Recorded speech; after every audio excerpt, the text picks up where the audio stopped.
guys, Samantha from Just My Tutorials here, and today I'm going to show you how to create freshwater pearls in polymer clay. Now these are real freshwater pearls that I've got, and these, let me just bring them over, are the polymer clay ones that I have just finished up. Now I'm going to show you how to make them, but I do want to show you what we're going to be making. So we're going to be making these. Now, I'm going with freshwater pearls because they have this a lot of them have these really nice rings on them, and it just helps hide the fact that you're actually making this out of clay and you're not really going to be having, they're not real. Sorry, I'm bungling this up. Anyway, I'm going with freshwater pearls because the smooth surface, it looks a lot more fake on the polymer clay, so that's why I'm going with them. So you put those to the side.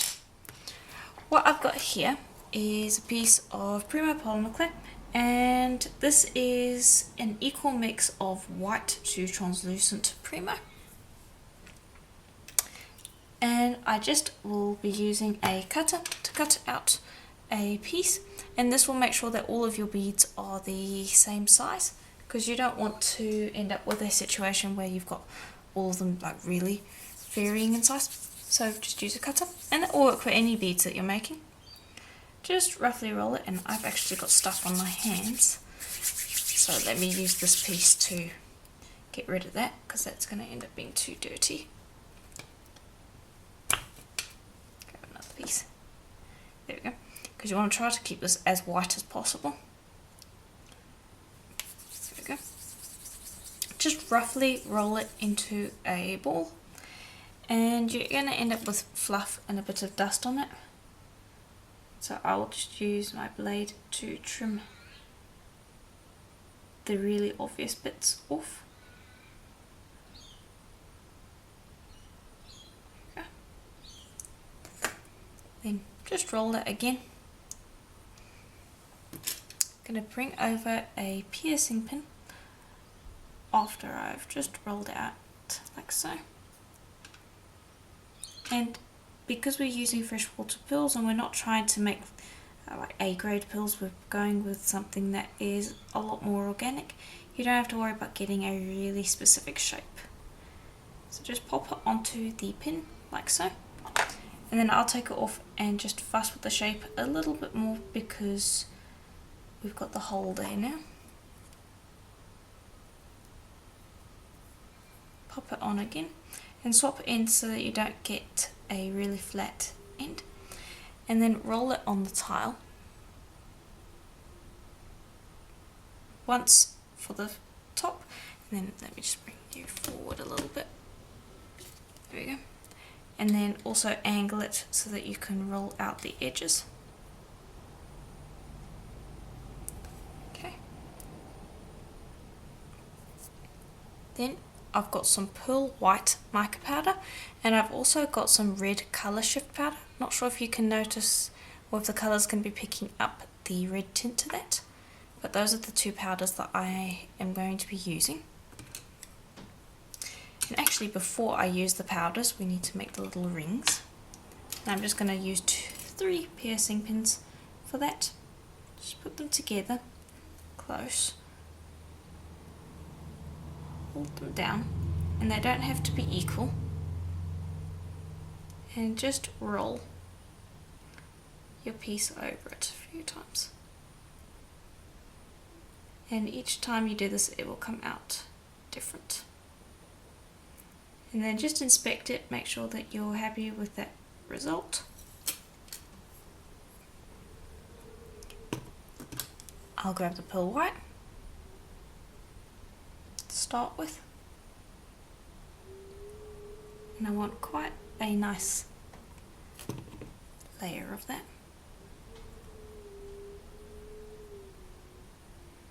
Just dab that around, and then just brush it over the surface, and just make sure you get a good coat. Now the reason I'm not using pearl white polymer clay is because it doesn't come out with a nice even effect, and it just doesn't look quite right. So even though you might be tempted to use pearl white, I wouldn't recommend it because the mica powder doesn't show up as well and it just looks a little bit wrong. Once you've got a coat of the pearl white, grab a little bit of your colour shift.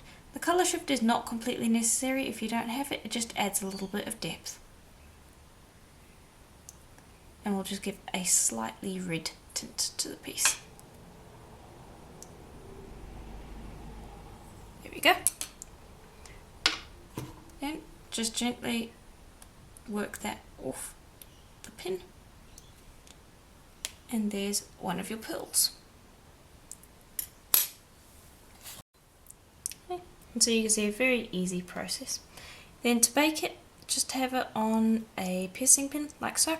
I've got 2 pieces of clay just to lift it up off the tile so they don't get flat spots. And I'm going to bake that for an hour at Primo's recommended temperature. And then when we're done, we're going to glaze them with a gloss varnish mixed with some of the pearl white so that we can give it like a double coat of the mica powder. Okay, and here they are out of the oven.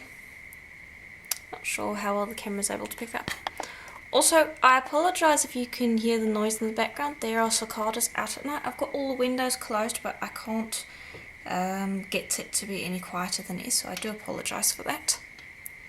So anyway, we now need to glaze these.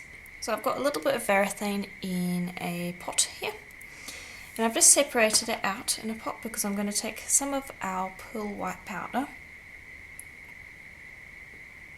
And I'm going to put a good amount in there. And then I'm going to take a little bit of our colour shift powder. I don't want too much of that. And mix it in there. And by putting it in a pot, you're not going to be wasting any and you'll be able to use it again. For if you're ever going to do this project again or if you end up doing a different one. Just mix that in. There we go. Then I've just got the pieces over here. Grab our brush. And just make sure to get the air bubbles out of there. And then we're going to spin and brush. And I don't want too thick of a coat. So I'll just brush lightly over the surface and I'm actually bumping it up against the others so that I've got a little bit of support while I do that. Okay. Then I'm going to transfer that over to another, if I can get it off. Just transfer that over onto one that we can let dry.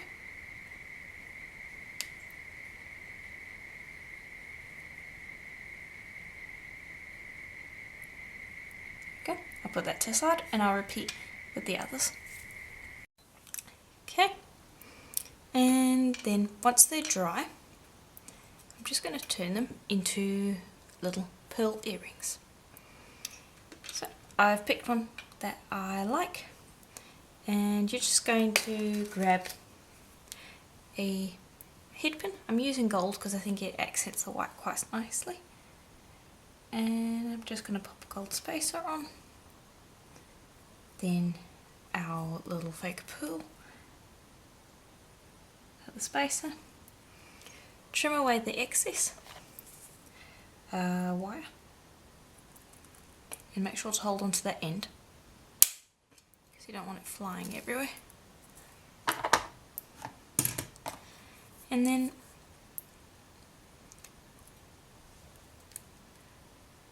just curl in your loop like so. Gonna grab our ear one. Don't know why I'm clicking like that. There we go. And attach. And these will just be nice, simple, easy, understated earrings. And you could make something like a whole bracelet to go with that as well, but I think I'm going to just stick with the earrings. But yeah, I think they turned out quite well. I've mixed the polymer clay ones in here, and it's actually quite hard to tell which ones are the fake ones. These two are the fake ones. Yeah, it turned out quite well. Let me know in the comments below what you thought and if you think that they look convincing. And if you liked the video, please do consider leaving a like and a comment. If you have questions, I'll get to them as soon as I can. And again, thank you for watching the video, and I will see you next time. Bye for now.